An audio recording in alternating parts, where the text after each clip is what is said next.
السلام علیکم ڈاکٹر صاحب. وعلیکم السلام. کیسے ہیں آپ؟ خیریت سے ٹھیک ہیں؟ ہوں بیٹا, آپ کیسے ہیں؟ الحمدللہ ٹھیک ٹھاک. تو سر ہمیں آپ یہ بتائیے گا کہ برڈ فلو کیا ہے؟ ہاں, ایسا ہے کہ یہ میں آپ کو بتاؤں کہ ہر آئے دن نا ایک خوف سی پھیلایا جاتا ہے کہ یہ بیماری آ گئی اور یہ بیماری آ گئی اور یہ بیماری آ گئی. بیماریاں تو ہیں نا, اور برڈ فلو کی بڑی ایک خوبصورت سا میں ایک آپ کو ڈائیگرام دکھاؤں. یہ میں نے آپ کو ایک مرغی دکھائی ہے. یہ مرغی ہے نا, اس کے مرغی کے فلو سے نہیں ہوتا. مرغی کے نا یہ فضلہ جب یہ گرتا ہے, فضلہ مرغیوں کا یہاں پہ گرتا ہے, اور یہ جب یہ ڈرائی ہوتا, خشک ہوتا, ٹھیک ہے, تو ایک وائرس ہوتا ہے جو ان کو انفیکٹ کرتا ہے.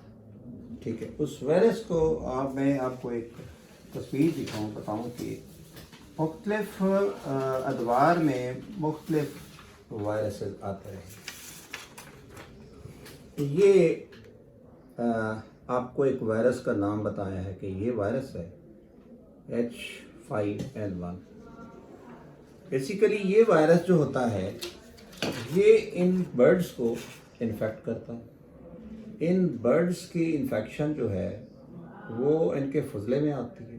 فضلہ ڈرائی ہوتا ہے, اور جو لوگ کام کر رہے ہوتے ہیں, جو برڈ پالتے ہیں یا جو مرغی کو ذبح کرتے ہیں یا مرغی کے ساتھ ڈیل کر رہے ہوتے ہیں, یہ پھر ان کے ریسپائریٹری سسٹم میں یہ اس کے دکھایا جس طرح ریسپائریٹری سسٹم کے اندر آتا ہے. جب ریسپائریٹری سسٹم کے اندر آتا ہے تو پھر وہ جو انسان کو عام حالات میں فلو ہوتا ہے, اور اس حساب سے اس کو برڈ فلو کہتے ہیں. ٹھیک ہے. اچھا ڈاکٹر صاحب, یہ برڈ فلو کس طرح پھیلتا ہے اور کیا اس وقت دنیا نئی وبا کی طرف جا رہی ہے؟ ہاں دیکھیں, آپ کو ایک میں بتاؤں کہ میرے والد صاحب 1918 میں پیدا ہوئے اور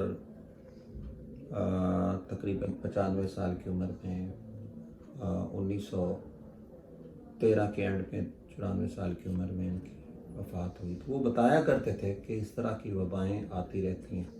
یہ سب سے پہلے جو 1918 سے وبا آئی اسپینش فلو تھا.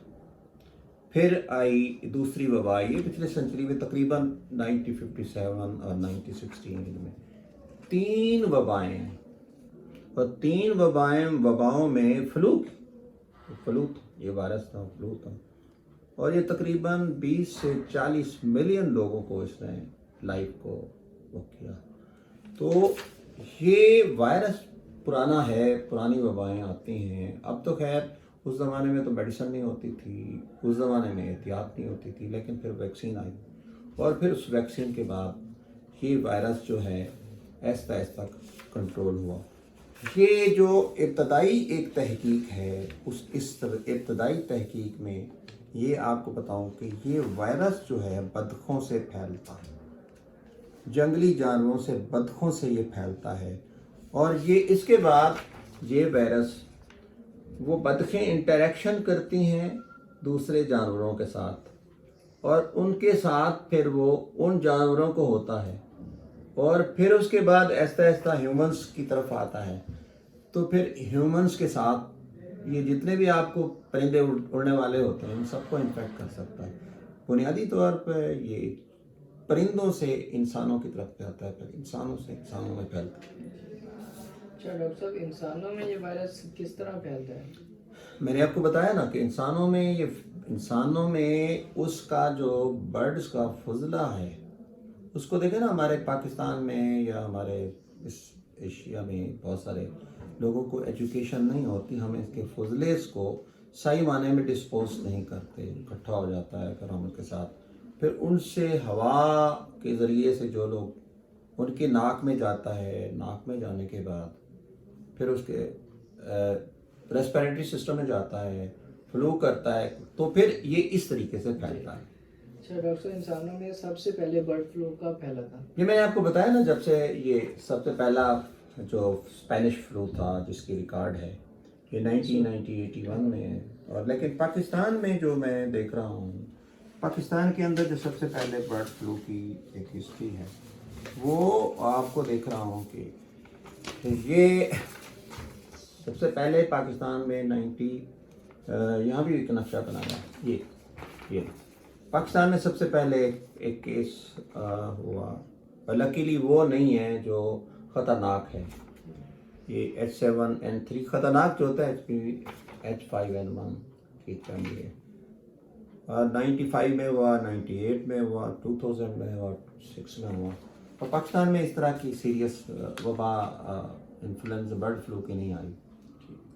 اچھا ڈاکٹر صاحب، اب سوال یہ پیدا ہوتا ہے کہ کیا اس وائرس کو ایک ملک سے دوسرے ملک میں منتقل ہونے سے بھی روکا جا سکتا ہے؟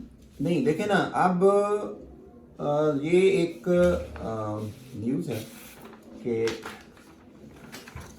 یہ انڈیا کے مختلف کنٹریز میں یہ پھیلا ہے، ٹھیک، اور مختلف اسٹیٹس میں پھیلا۔ اب انڈیا سے پرندے اڑے اور ان کو تو کوئی نہیں روک سکتا، وہ تو ان کے لیے تو پورا جہاں ہمارے یہاں بارڈرز ہیں نا، انسانوں کے بارڈرز ہیں نا، پرندوں کے تو بارڈر ہیں، ان کو پوری دنیا ملک ہے، وہ برڈز امن کا پیغام بھی ہوتے ہیں، تو اس لیے اگر وہ آتے ہیں تو ان کو چانسز تو ہیں، لیکن اگر ہم اپنے جو برڈز پالتو جانورز ہیں ان کے ساتھ ان کو پراپر ویکسین کریں اور ان کے ڈسپوز کو کریں، اور پھر مزے کی بات یہ کہ ماسک کا استعمال جو ہے بہت ضروری ہے، ماسک کا استعمال ہر جگہ اگر کریں گے، ماسک کی جو ایک افادیت ہے وہ اگر کریں گے تو آپ کو پاکستان میں پھیلنے کے چانسز ہیں۔ ڈاکٹر صاحب، اس بیماری نے کتنے افراد کو متاثر کیا ہے؟ کیا کہا آپ نے؟ اس بیماری نے کتنے افراد کو متاثر کیا؟ دیکھیں، پاکستان میں تو آپ کو بتاؤں یہ کسی قسم کا کیس اس وقت نہیں، اور اس کے بعد سینکڑوں میں ہیں۔ ایک اصول ہے، خطرناک بیماری پھیلتی نہیں ہے۔ خطرناک بیماری جو ہوتی ہے، خطرناک وائرس جو ہوتا ہے، وہ جب آتا ہے تو مریض مفلوج ہو جاتے ہیں، مر جاتے ہیں، ہاسپٹل میں چلے جاتے ہیں۔ یہ جو آپ کو کرونا پھیلا، کرونا خطرناک نہیں تھا، اس کا سپریڈ تیز تھا، اس سے پوری دنیا کو اپنی وبا میں لے لیا، چانسز ہیں، اس لیے اس کی تعداد سینکڑوں میں ہے، ملینز میں نہیں ہے آج کل جو موجود دیکھی گئی ہیں۔ تو ڈاکٹر صاحب، اس بیماری کی کیا علامات ہیں؟ ہاں، یہ بڑا اچھا سوال کیا۔ دیکھیں، سب سے پہلے تو اس کے عام فلو جو ہے، یہ اس کو ہائی لائٹ، یہ اس کے سمپٹمس ہو گا۔ یہ سب سے پہلے ناک کا بہنا، عام فلو، نزلہ جیسا ہوتا، ٹھیک، ناک میں سوزش کی بجائے خارش ہوتی ہے، ایسے ناک بہتا ہے، خارش ہوتی ہے۔ اس کے بعد تیز بخار، 103 سے لے کے 104 ڈگری تک سینٹی گریڈ تک بخار ہوتا ہے، کھانسی ہوتی ہے۔ کرونا میں دیکھا ڈرائی کف تھی، سانس ٹوٹتا تھا، لیکن اس کے ساتھ پروڈکٹیو کف ہے، وہ بلغم انسان نکلتا ہے، جب وہ نکلتا ہے وہ معدے میں جاتی ہے، وہ جراثیم جو ہے وہ اس کے اندر بلڈ ویسل میں پھیلتا ہے، اور یہ تحقیق کی گئی ہے کہ یہ وائرس جو ہے یہ نہ صرف انسان کے ریسپیریٹری سسٹم کو متاثر کرتا ہے، انسان کے ہر سسٹم کو متاثر کرتا ہے، اس لیے خطرناک ہے، اور اس لیے اس کی ڈیتھ جو ہے نا بہت تیزی سے ہوتی ہے۔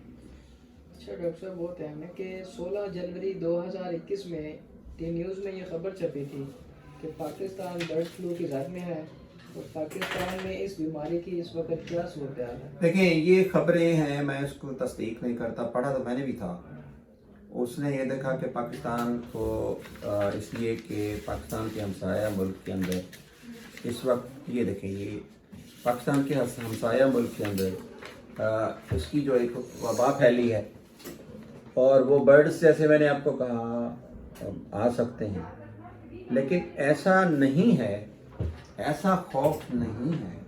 میں ایک پیغام دیتا ہوں، ایک میسیجز دیتا ہوں کہ پاکستان کے اندر H5N1 نہیں ہے، ٹھیک ہے، پاکستان کے اندر جو اس قسم ہے وہ پوری دنیا میں اس سے اموات کے چانسز نہیں ہیں، نہ واقع ہوئے ہیں، اس لیے اب میرا خوف نہیں کھانا, مرغیوں کو تلف نہیں کرنا. نہ تو مرغیوں کے گوشت سے انسان کے اندر وائرس پھیل سکتا ہے, نہ ان کے انڈوں سے انسان کے اندر وائرس پھیلتا ہے. ٹھیک ہے, اپنی نیوٹریشن کو ختم نہیں کرنا آپ نے. ہاں, ان کے مرغیوں کو پراپر ویکسین کریں, پراپر اس کے ساتھ فصلوں کو ڈس انفیکٹنٹ کریں. آپ ڈس انفیکٹنٹ کو ہر جگہ, اپنے ہاتھ کو, اپنے اس کو ہر جگہ آپ جو ہے اپنے ایک روزمرہ کی روٹین بنا دیں.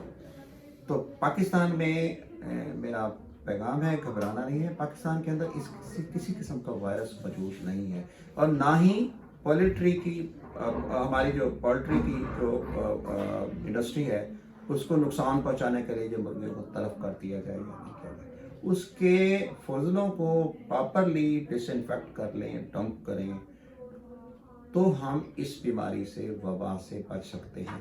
اور سب سے یہ ہے کہ ہم اپنے ماسک کا استعمال کریں, ڈس انفیکٹنٹ کریں. سارے وائرسز ناک کے ذریعے سے جاتے ہیں اس کو پھیلانے کے لیے, تو یہ اس طرح کے وبا پھیلنے کے پاکستان میں چانسز نہیں ہیں. بہت شکریہ ڈاکٹر صاحب. ہاں, ایک بات اور بتاؤں کہ اپنی امیونٹی کو بہتر رکھیں.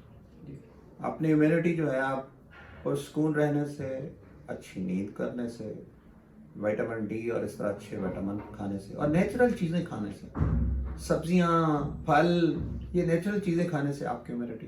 اور پھر یہ ہے کہ کم از کم 7000 قدم آپ ڈیلی چلیں, سکون سے رہیں.